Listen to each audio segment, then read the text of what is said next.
भर्ती छोटी है तो एक भर्ती बड़ी इनको करनी पड़ेगी। सरकार ने पैरवी की नहीं, और बिना पैरवी आपको पता है कि 30,000 की डीपीसी अटक गई, तो वो वैकेंसी है वो अब आगे निकलेगी। आगे का मतलब 27 में रीट होगी, उससे पहले उसके बाद में मुख्य परीक्षा होगी, तो 6 महीने वहां और मिल जाते हैं। तो आप मान के चलिए कि आपके पास में ठीक ठीक 1.5 2 साल आपके पास में, बढ़िया 1.5 साल है आपके पास में, 12 से 18 महीने का टाइम है आपके पास में।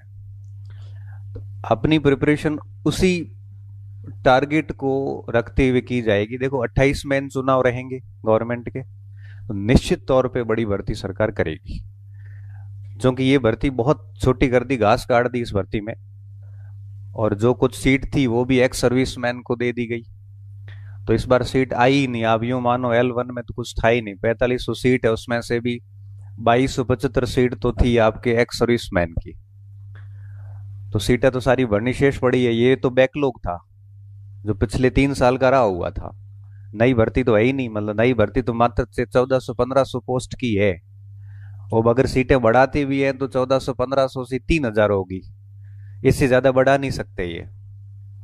तो 30 35 हजार की वैकेंसी इलेक्शन ईयर में एक्सपेक्टेड है। तो हम उस वैकेंसी को टारगेट करके इस बैच को ले रहे हैं, पहली बात।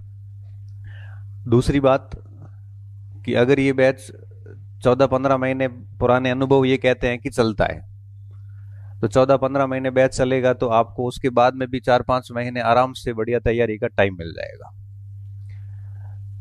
मैं आपको इतना कह सकता हूं एक्सपीरियंस के साथ में कि एक शून्य से शुरुआत करके भी एक स्टूडेंट इतनी अवधि में आराम से अपना चयन सुनिश्चित कर सकता है, इस अवधि में कर सकता है। देखो हाथों हाथ कुछ होता नहीं है। आज अगर आप कहोगे कि सर मुझे 4 महीने में करना है तैयारी वैयारी, तो 4 महीने में बेटा आजकल कुछ नहीं हो पाता। प्रिपरेशन के लिए 4 महीने में आजकल अच्छे से रिवीजन भी नहीं हो पाता है। हमें प्रिपरेशन के लिए ठीक ठीक 1.5 से 2 साल का समय अच्छे से चाहिए होता है। और आप इस मामले में थोड़े जागरूक और मुझे समझदार इसलिए लगे कि अपीयरिंग होते हुए आपने ये ध्यान लगाया कि हाँ अभी से तैयारी करेंगे तो परीक्षा तक जाते जाते ऐसे मुंह उतारना नहीं पड़ेगा। मुंह उतारना किसको पड़ता है आपको अच्छे से पता है। जब परीक्षा नजदीक आती है तो मुंह किसके उतरते हैं, जिनकी या तो तैयारी होती नहीं है या आधी अधूरी तैयारी होती है।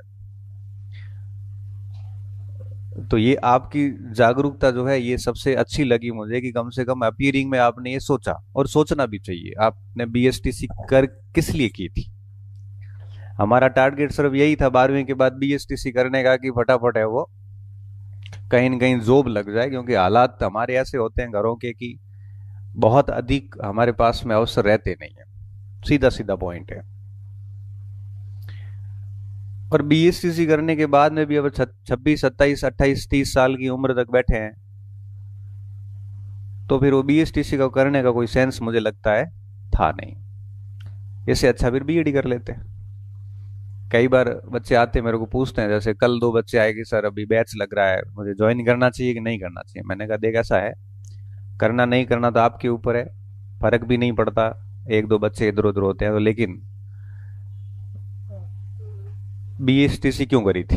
तो मास्टर बनना है, तो बस अभी से तैयार हो जाओ। या तो बैच ज्वाइन करते हो तो अभी से बैच से पढ़ लो, नहीं पढ़ते हो तो घर जाके पढ़ना शुरू कर दो। वो आपके ऊपर है। अगर आप 1.5 2 साल तक कंटिन्यूटी बनाए रखते हैं घर पे बैठे बैठे, तो घर पे पढ़ लो। अपने को पढ़ाई से मतलब है, क्योंकि जीवन बहुत अधिक अवसर देता नहीं है। ये बात हमेशा ध्यान रखना। जीवन 1 या 2 चांस देता है, वहां बाजी मार ली तो लाइफ सेट हो जाती है। अगर वहां भटक गए तो एक बार उचकी उड़ो आदमी पर उचक तो रहे। मल आवे ने देखे मल या ऐसी कुश्ती वाला गेम देखना, एक बार उचका है वो पाछा पग टिकण दे बीजोड़ ना एटो नौके करे पॉइंट बीजा ले करे आप रो काम खत्म। ये शाश्वत नियम हर जगह ही है। एक बार उचक गया ना व्यक्ति, वापस पैर टिकाना बहुत मुश्किल काम होता है। आप सभी यंग हैं, छोटे हैं और बहुत ही फ्रेशर है, अनयूज्ड माइंड है। अनयूज्ड माइंड मतलब ये माइंड बहुत बिल्कुल ही उपयोग वो है बोनस तक, एकदम फ्री। और अच्छा अवसर है, अपने आप को 2-3 साल के लिए अपनी खुशियों को, अपने सुखों को, अपने आनंद को बलिदान दे दो। जीवन में अगर कुछ अच्छा चाहते हैं, आपको लगे कि भाई